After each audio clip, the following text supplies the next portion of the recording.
صدیوں پہلے کا ذکر ہے کہ ایک چھوٹا سا شہر تھا جہاں زندگی بہت سادگی سے گزرتی تھی۔ مٹی کے گھر، تنگ گلیاں اور صبح شام بازار کی آوازوں سے بھرا ہوا شہر۔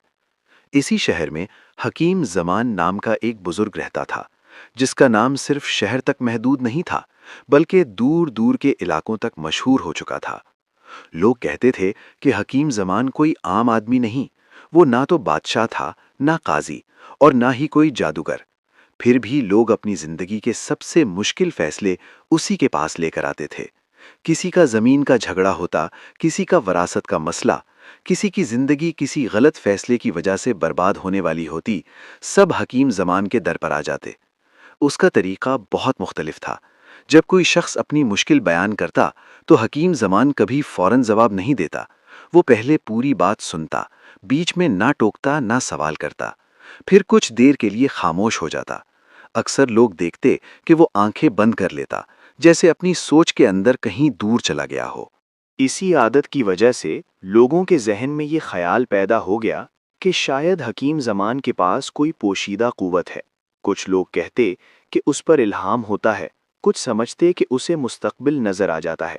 شہر کی چائے کی دکانوں اور بازار کے کونے کونے میں یہی بات ہوتی رہتی۔ ایک دن جب حکیم زمان شہر کے چوک میں بیٹھا، لوگوں کی باتیں سن رہا تھا، وہاں ایک جوان بھی موجود تھا۔ اس جوان کے چہرے پر تجسس تھا، آنکھوں میں سوال۔ جب سب لوگ اپنی باتیں کہہ چکے تو اس جوان نے ہمت کر کے سب کے سامنے پوچھ لیا، حکیم زمان، کیا واقعی آپ کے پاس کوئی ایسی روحانی طاقت ہے جو آپ کو ہر مسئلے کا صحیح حل بتا دیتی ہے، یا پھر آپ کوئی جادو جانتے ہیں؟ چوک میں خاموشی چھا گئی، سب کی نظر حکیم زمان پر تھی۔ حکیم زمان نے جوان کی طرف دیکھا، اس کے چہرے پر نہ غصہ تھا نہ حیرانی، بس ہلکی سی مسکراہٹ تھی۔ اس نے کوئی جواب نہیں دیا، نہ ہاں نہ نہ۔ لوگوں نے سمجھا شاید یہ سوال کرنا غلط تھا اور بات وہیں ختم ہو گئی۔ مگر حقیقت یہ تھی کہ یہ سوال ختم نہیں ہوا تھا۔ اس کا جواب صرف الفاظ میں نہیں بلکہ ایک واقعے میں چھپا ہوا تھا، اور وہ واقعہ بہت جلد اسی شہر میں پیش آنے والا تھا۔ ایسا واقعہ جو صرف ایک بزرگ کی زندگی ہی نہیں بلکہ بادشاہ کے فیصلوں اور انصاف کے معیار کو بھی بدل کر رکھ دیتا۔ حکیم زمان کے شہر سے ذرا دور، شہر کے شور شرابے سے ہٹ کر ایک پرانا سا گھر تھا جو مٹی اور پتھر سے بنا ہوا تھا۔ اس گھر میں ایک بزرگ آدمی رہتا تھا۔ وہ اتنا تنہا تھا کہ شہر میں لوگ اسے صرف بزرگ کہہ کر ہی جانتے تھے۔ نہ اس کی اولاد تھی، نہ کوئی قریبی رشتہ دار۔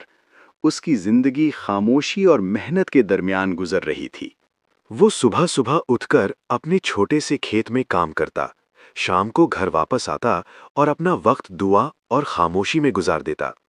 لوگ جانتے تھے کہ وہ غریب ہے، لیکن ایماندار اور نیک دل بھی۔ اسی دوران ایک دن 4 آدمی دوسرے شہر سے تجارت کر کے اپنے گاؤں واپس جا رہے تھے۔ ان چاروں نے سال بھر دور شہر میں محنت کی تھی، کبھی گرمی، کبھی سردی، کبھی بھوک، سب کچھ برداشت کر کے انہوں نے پیسہ کمایا تھا۔ اب جب ان کے پاس اپنی محنت کی کمائی تھی تو ان کے چہروں پر سکون اور تھکان دونوں صاف نظر آ رہی تھیں۔ یہ چاروں پیدل سفر کر رہے تھے کیونکہ ان کے پاس سواری کا کوئی انتظام نہیں تھا۔ راستہ لمبا تھا اور دن ڈھلتا جا رہا تھا۔ چلتی دھوپ اور گرد بھری ہوا نے انہیں اور بھی تھکا دیا۔ راستے میں چلتے ہوئے ان میں سے ایک آدمی نے باقی دوستوں سے کہا، بھائیو، ہم سب اپنی کمائی الگ الگ رکھ کر چل رہے ہیں۔ اگر رات کے وقت کوئی مصیبت آ گئی یا چوری ہو گئی تو ہم برباد ہو جائیں گے۔ بہتر ہے کہ ہم اپنی پوری کمائی ایک ہی تھیلی میں جمع کر دیں۔ باقی 3 دوستوں نے کچھ دیر سوچا اور پھر اس بات سے اتفاق کر لیا۔ سب نے اپنی اپنی کمائی نکال کر ایک ہی تھیلی میں رکھ دی۔ اب چاروں کا بھروسہ اس ایک تھیلی پر تھا۔ چلتے چلتے شام ڈھل گئی اور اندھیرا پھیلنے لگا۔ رات کے وقت سفر کرنا ان کے لیے محفوظ نہیں تھا۔ اسی دوران انہیں دور سے ایک گھر نظر آیا۔ وہ گھر شہر کے باہر اس تنہا بزرگ کا تھا۔ چاروں نے آپس میں مشورہ کیا اور پھر دروازہ کھٹکھٹا دیا۔ کچھ دیر بعد دروازہ کھلا اور بزرگ آدمی سامنے آیا۔ اس کے چہرے پر حیرانی تھی لیکن آواز میں سکون۔ چاروں میں سے ایک نے ادب سے کہا، چچا جان، ہم مسافر ہیں، رات ہو گئی ہے اور راستہ اب محفوظ نہیں۔ اگر آپ اجازت دیں تو ہم یہاں ایک رات گزارنا چاہتے ہیں۔ صبح ہوتے ہی ہم یہاں سے چلے جائیں گے۔